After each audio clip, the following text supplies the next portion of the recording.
কি যে গরম পড়ছে, ঠিক মতো ক্লাসটাও করতে পারছি না। বৃষ্টি যে কেন আসে না? স্যার বৃষ্টি তো আজকে সকালে এসেছে। কি বলো, বৃষ্টি এসেছে? কই, কোথায়, কখন এসেছে? আমি তো দেখিনি। স্যার আজকে সকালে আমার মামাতো বোন বৃষ্টি আমাদের বাসায় এসেছে। হাই রে বলদ বল্টু, আমি আকাশ থেকে যে বৃষ্টি পড়ে সেই বৃষ্টির কথা বলেছি। তোর মামাতো বোন বৃষ্টির কথা বলিনি, বলদ একটা।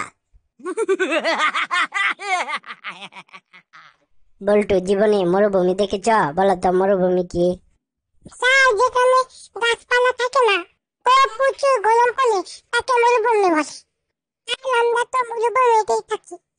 আমরা মরুভূমিতে থাকি? কি বলিস? কেন স্যার, ঢাকা তো এখন মরুভূমি, প্রচুর গরম আর কোনো গাছপালাও নেই। বল্টু, তোমাকে বলেছিলাম পরীক্ষার ফিস মাফ করার জন্য প্রধান শিক্ষকের বরাবরে একটা দরখাস্ত লিখে আনতে। দেখি কি লিখে এনেছ। জনাব, কথা হইতেছে গিয়া, বাপে আমারে 500 টাকা দিছিল ফিস দেওয়ার লাইগা, কিন্তু আমি 100 টাকা দিয়া সিনেমা দেখছি, 150 টাকা দিয়া ক্যান্টিনে পার্টি দিছি, আর 50 টাকা আমার নতুন জান পাখির মোবাইলে ফ্লেক্সি পাঠাইছি। কি রে বল্টু, এসব কি লিখছস? আচ্ছা দেখি বাদ বাকি কি লিখছস, পরে প্রধান শিক্ষকের কাছে তোর নামে নালিশ করবো। এইটা কি লিখছে পাজি বল্টু? এটা জোরে পড়া যাবে না, মনে মনে পড়ি। আর বাকি 200 টাকা বাদিতে হাইরা গেছি।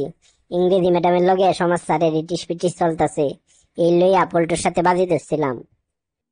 কিন্তু ম্যাডামের সাথে ইটিস পিটিস তো চলতেছে টাকলা স্যারের সাথে।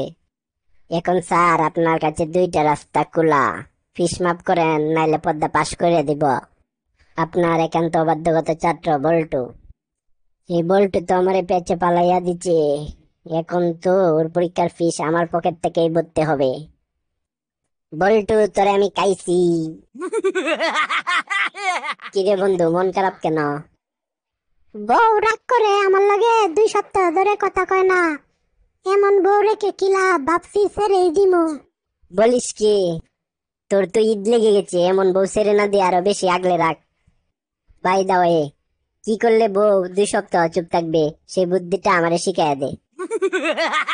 সাইকেল কিনে দিলে, তুই বলেছিলি ভালো করে পড়বি তাই সাইকেল কিনে দিলাম। হ্যাঁ বলেছিলাম। তবু তুই পরীক্ষায় ফেল করলি, পড়াবাদ দিয়ে কি করেছিলি? সাইকেল চালানো শিখছিলাম। কিরে, কালকে না তোর পরীক্ষা, এখনো ঘোরাঘুরি করছিস কেন? হ্যাঁ স্যার, কিন্তু একটা সমস্যা। কি সমস্যা বল। স্যার আমার বাল কেটে লাল করে দিন। কি হারামজাদা, রাখ, তোর বাপের কাছে বলতেছি। আসলে স্যার আপনি যা ভাবছেন তা নয়। কি তাহলে আমার সাথে আর কি? আমার নাম হচ্ছে কলিম লাল, কিন্তু আপনি ভুল করে ইবলিশ কাটতে কলিম বাল লিখেছেন। তাই বলছি আমি বাল কেটে লাল করে দিতাম।